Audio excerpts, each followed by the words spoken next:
দেখছেন কলকাতা টিভি, ভাস্বতী রয়েছে আপনাদের সঙ্গে। শুরু করছি সংবাদ সারাদিন। আজ ফের সিজিওতে সন্দীপ ঘোষ সপ্তম দিনে হাজিরা দিলেন আরজি করের প্রাক্তন অধ্যক্ষ।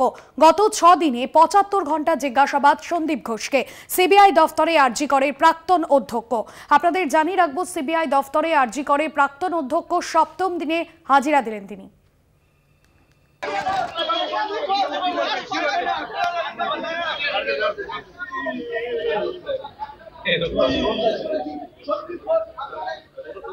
संदीप जी, ऑर्गन ले जाने का बांग्लादेश में आपके ऊपर आरोप आ रहा है। अख्तर अली ने कहा है, क्या कहना है? अख्तर अली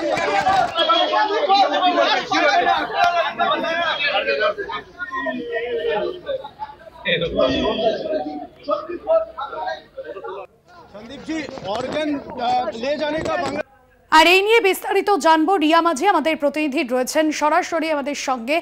রিয়া, যে বিষয় একটা আমরা দেখছি যে 7 দিন ধরে টানা তাকে ম্যারাথন জিজ্ঞাসাবাদ করা হচ্ছে, আজও তাকে জিজ্ঞাসাবাদ করা হচ্ছে। কি বিষয় এখনো পর্যন্ত আরজি কর কাণ্ডে সামনে আসছে? সন্দীপ ঘোষকে জিজ্ঞাসাবাদের জট কি খুলছে?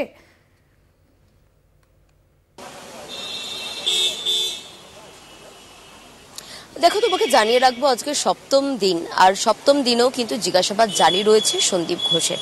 কেন মূলত তাকে জিজ্ঞাসাবাদ করা হচ্ছে এই প্রশ্ন কিন্তু উঠেই যাচ্ছে। এবং এর আগের যে কেসগুলো আমরা দেখেছি, যে একাধিক কেস যেগুলো সিবিআই ইডি হ্যান্ডেল করেছে, সেখান থেকে যেটা দেখা গিয়েছে যে কোনো যদি অ্যাকিউজড বা কোনো সাসপেক্টকে তারা মনে করে, সেক্ষেত্রে 1 দিন 2 দিন 3 দিন তারা লাগাতার জিজ্ঞাসাবাদ করেছে এবং তারপরে তাকে গ্রেপ্তার করে নিয়েছে।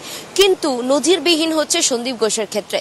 একাধিকবার তাকে তলব করা হচ্ছে, তাকে জিজ্ঞাসাবাদ সারছেন এবং প্রায় একদিনে 12 ঘন্টা 14 ঘন্টা করে তাকে জিজ্ঞাসাবাদ করা হচ্ছে। এবং তারপরে দেখা যাচ্ছে মধ্যরাতে সিবিআই কর্তারা, যেহেতু হাইকোর্টের নির্দেশ রয়েছে, একদম কোয়ার্ডন করে তাকে বাড়ি পৌঁছে দেওয়া হচ্ছে। আবার সকালে তাকে তলব করা হচ্ছে, আবার রাত অবধি জিজ্ঞাসাবাদ চলছে। টানা 7 দিন ধরে এই জিজ্ঞাসাবাদের পর্ব কিন্তু চলে যাচ্ছে। মূলত কি জিজ্ঞাসা করছে সিবিআই?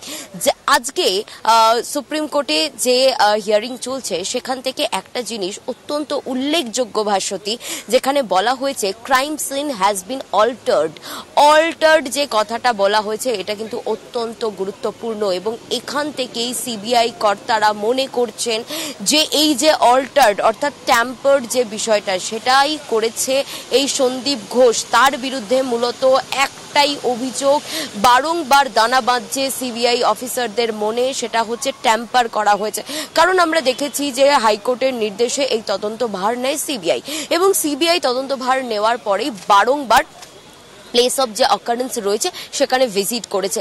বারংবার একাধিক অফিসাররা সেখানে গিয়েছেন, যারা সিনিয়র অফিসিয়ালসরা রয়েছে সিবিআই এর, তারা যেমন গিয়েছিলেন, ফরেন্সিক টিম সেখানে গিয়েছিল, তাদের যে সিএফএসএল এর যে টিম রয়েছে তারাও সেখানে গিয়েছিল। এবং তারপরেও দেখা যায় যে হাথরাসের ঘটনায় যে মহিলা অফিসার, তিনি যে তদন্ত পরে তাকে নিযুক্ত করা হলো, সেই অফিসারও কিন্তু সেই জায়গায় ভিজিট করেছিলেন। একাধিকবার একাধিক অফিসার সেখানে ভিজিট করেছে এবং ভিজিট করে প্লেস অফ অকারেন্স অর্থাৎ ঘটনাস্থল যেটা আমরাকে বলি, সেটা কিন্তু তারা বারংবার খতিয়ে দেখেছে। তবে বারংবার খতিয়ে দেখার পর সিবিআই কর্তারা তারা কি পেয়েছে সেখান থেকে, যেমনটা সূত্র মারফত জানা যাচ্ছে যে সেখানে বেশ কিছু জিনিস অসঙ্গতি আছে।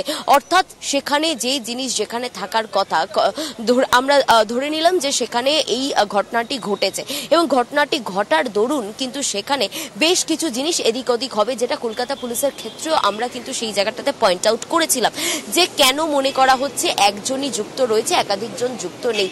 কারণ হচ্ছে যে এই জায়গায় এই সিনটা, এই ক্রাইমটা ঘটেছে, সেই জায়গায় যদি ধস্তাধস্তি খুব বেশি পরিমাণে হতো, সেক্ষেত্রে কিন্তু ওই যে জায়গার যে ওভারঅল সিন আমরা যেটা দেখেছিলাম, একাধিক চেয়ার রয়েছে, টেবিল রয়েছে, বেড রয়েছে, সেই সমস্ত জিনিস কিন্তু এদিক থেকে ওদিক হতে পারত। কিন্তু সবকিছু সব জায়গায় ইনট্যাক্ট রয়েছে, এবং সেই জায়গা থেকে দাঁড়িয়েই সিবিআই মনে করছে যে যেটা দেখা গিয়েছিল যে সিবিআই কর্তারা যখন এই তদন্তভার হাতে নেয়, তারপরেই কলকাতা পুলিশের একাধিক আধিকারিককে তারা ডেকে পাঠায় এবং তারা অ্যাসিস্ট করার জন্য ডেকে পাঠায়, এবং তারা জানতে চায় যে তারা যখন ক্রাইম সিনে গিয়েছিল কি অবস্থা ছিল, কিরকম ভাবে তারা কি সিজ করেছে, কি সমস্ত জিনিস কিন্তু জানতে চায় কলকাতা পুলিশের তরফ থেকে। এবং সিবিআই যে কনক্লুশনে ইতিমধ্যেই যাচ্ছে যে সেই জায়গায় ট্যাম্পার করা হয়েছে বা অল্টার করা হয়েছে।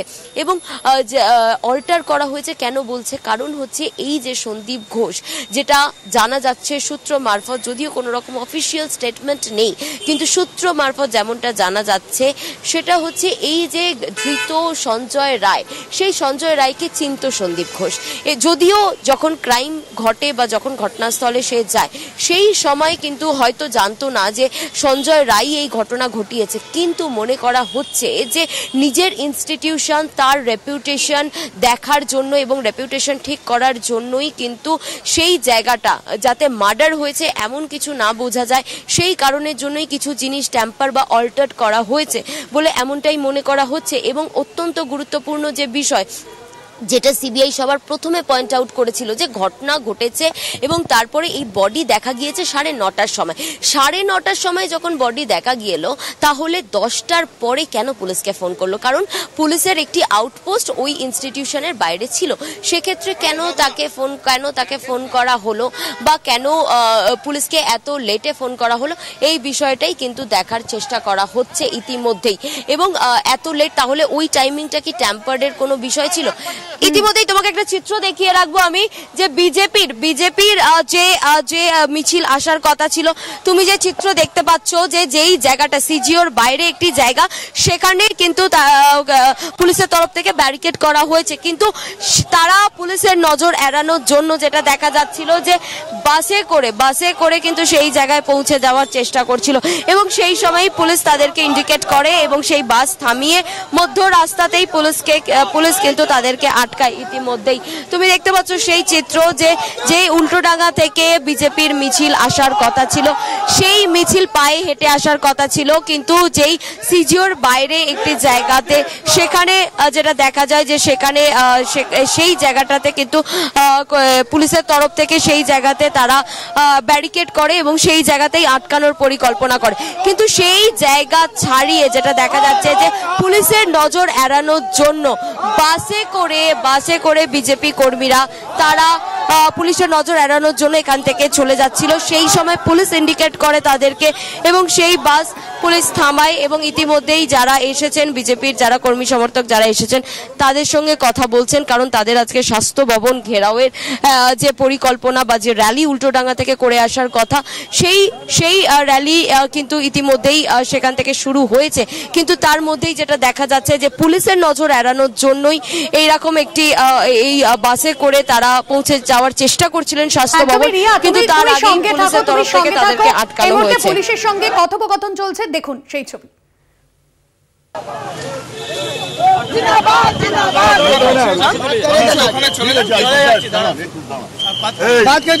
রমাদা को फोन लगाओ तो बोले कि আমরা এখানে আছি, আপনারা সাইডে হয়ে যান, রাস্তাটা ছেড়ে দিন, সাইড হয়ে যান, ঠিক আছে, সাইড হয়ে যান, সাইড হয়ে যান। আরজিকেলতে বললেন না সাইডে হয়ে যান, আরজিকেলতে বললেন না সাইডে হয়ে যান, না না ওইটা বললেন না তো করছি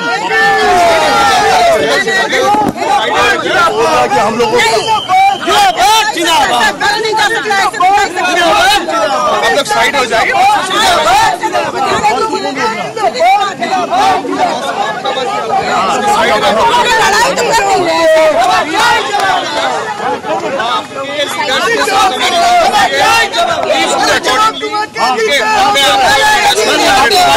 आपका बात आप लोग हट जाइए, चलिए प्लीज कोऑपरेट विद अस। अरे एक मिनट इनका कहना ये है, अरे इनका कहना, अरे रुको, इनका कहना है कि हम लोगों का जो लीडरशिप का जो डायरेक्शन है उसके साथ वहाँ पे आने के लिए, तो हम लोग अभी जिला अध्यक्ष से बात कर रहे हैं। ठीक है, सर हम लोग साथ में ही हैं सर। हावड़ा विकास মিছিলে যাব আমরা, কোনমাই স্ট্যান্ডে যাব, কোনমাই বাস স্ট্যান্ডে যাব, আমাদের ডাইরেকশন আছে এখান থেকে যাওয়ার জন্য, কোনমাই বাস স্ট্যান্ডে যাব আমরা। যাওয়ার আছে, যেতে বারণ করছে, আর কিসের জন্য বারণ করছে সেটা বুঝতে পারছি না কেন। আমরা তো হেঁটে যেতে পারি, কেন যাব না বাবা? এখানে বাস স্টপ করে দিয়েছে, টোটালি রং, ইটস টোটালি রং। আমাদের পার্টি যা নির্দেশ আছে সেটাই করব। आप लोग हम लोग का गाड़ी यहाँ रोक के हम लोग को परेशानी कर दिया आप लोग।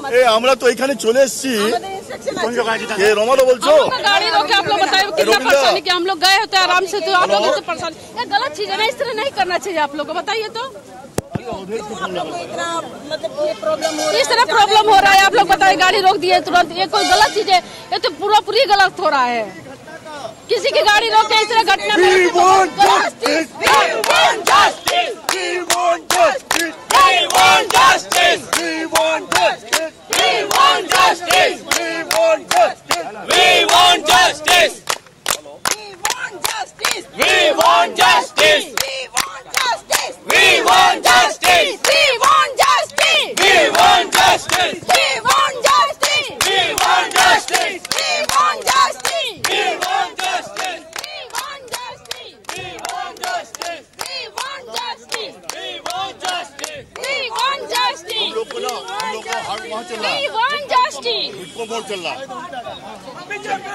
যে ছবি আপনাদের সামনে তুলে ধরলাম বিজেপি স্বাস্থ্য ভবন অভিযান, সেই ছবি আপনাদের সামনে তুলে ধরছি। রিয়া রয়েছেন আমাদের সঙ্গে সরাসরি। রিয়া, বিজেপির আমরা দেখছি যে 5 দিন ধরে যেরকম ধর্ণা কর্মসূচি চলছে শ্যামবাজারে, অন্যদিকে স্বাস্থ্য ভবন অভিযান তাদের একাধিক দাবিতে রয়েছে, পাশাপাশি আরজিকরের ঘটনার সঠিক বিচার চাইছেন তারা। এই মুহূর্তে ছবিটা আমরা দেখলাম, মূলত পুলিশের সঙ্গে কথা বলছেন তারা। কি পরিস্থিতি সেখানকার একটু জানতে চাই। দেখো, ইতিমধ্যে তুমি যে চিত্র দেখতে পাচ্ছ, যে আমার ক্যামেরা পার্সনকে বলবো তোমাকে দেখাতে সেই চিত্র, যে বিজেপির যারা কর্মী সমর্থকরা তারা বাসে করে আসছিলেন, যেটা আমি বারবার বলছি যে বাসে করে তারা আসছিলেন মূলত এই যে ইন্দিরা ভবন রয়েছে তার সামনে। তারা এই আপনারা কি ফিরে যাচ্ছেন? অন্য রুট দিয়ে যাচ্ছি। অন্য রুট দিয়ে কোথায় যাচ্ছেন? আবার যেখানে যাওয়ার নির্দিষ্ট স্বাস্থ্য ভবন যাচ্ছেন? একদম যেখানে ধর্ণা মঞ্চ সেখানে আমরা যাচ্ছি। এই দলদাস পুলিশ শুধু আমাদেরকে আটকাতে পারে, আর এদের বুকে কোনো দম নেই। এদের বাড়ির মেয়েরাও বড় হচ্ছে, কিন্তু এরা এই জিনিসটা বুঝবে না। আমাদেরকে আটকাবার জন্য এরা এত পুলিশ লাগিয়ে দিয়েছে। কিন্তু তুমি সেই চিত্র দেখতে পাচ্ছ, ইতিমধ্যেই পুলিশ আটকেছে ইন্দিরা ভবনের সামনে, এবং এই যে বাসে করে যারা আসছিল তাদেরকে ইতিমধ্যেই আটকানো হয়েছে স্বাস্থ্য ভবনের অনেক আগে, কারণ তারা পুলিশের নজর এড়িয়ে তারা যাচ্ছিল স্বাস্থ্য ভবনের দিকে। সেই সময় কিন্তু সেই বাসকে আটকানো হয় পুলিশের তরফ থেকে, এবং ইতিমধ্যেই তুমি দেখতে পাচ্ছ যে বাস ঘুরিয়ে তারা, তুমি দেখতে পাচ্ছ বাস কোয়ার্ডন করা হচ্ছে, এবং এই বাসটাকে ঘুরিয়ে নেওয়ার নির্দেশ দেওয়া হয়েছে পুলিশের তরফ থেকে। একদমই রিয়া, যে ছবি আমরা দেখলাম, তাহলে পরবর্তীতে তারা কি কর্মসূচি নিতে চলেছেন? কারণ আজ তাদের সেই চিত্র দেখতে হ্যাঁ ঘুরিয়ে দেওয়া হলো পুলিশের তরফ থেকে, বাস ঘুরিয়ে দেওয়া হলো। তুমি সেই চিত্র দেখতে পাচ্ছ যে বাস ঘুরিয়ে দেওয়া হলো, তাদেরকে স্বাস্থ্য ভবনের দিকে যেতে দেওয়া হলো না, বাস ঘুরিয়ে দেওয়া হলো। একদমই রিয়া, যে দেখো এই যে জায়গাটাতে আমি এই মুহূর্তে দাঁড়িয়ে আছি, এখানে প্রচুর ফোর্স যেমন মোতায়েন রয়েছে, র্যাব মোতায়েন করা হয়েছে, যাতে কোনোভাবেই এই জায়গা পেরিয়ে যাতে বিজেপি স্বাস্থ্য ভবনের দিকে না যেতে পারে, সেই বিষয়টাই কিন্তু প্রধান নজরে রেখেছে পুলিশ। এবং তো আমার ক্যামেরা পার্সনকে দেখাতে বলবো সেই চিত্রটা তোমাকে, যেখানে র্যাব মোতায়েন করা রয়েছে, ফোর্স মোতায়েন রয়েছে প্রচুর পরিমাণে, যাতে কোনো রকম অপ্রীতিকর ঘটনা না হয়। এবং স্বাস্থ্য ভবনে বিজেপি স্বাস্থ্য ভবন অভিযান ঘিরে যাতে কোনো অশান্তি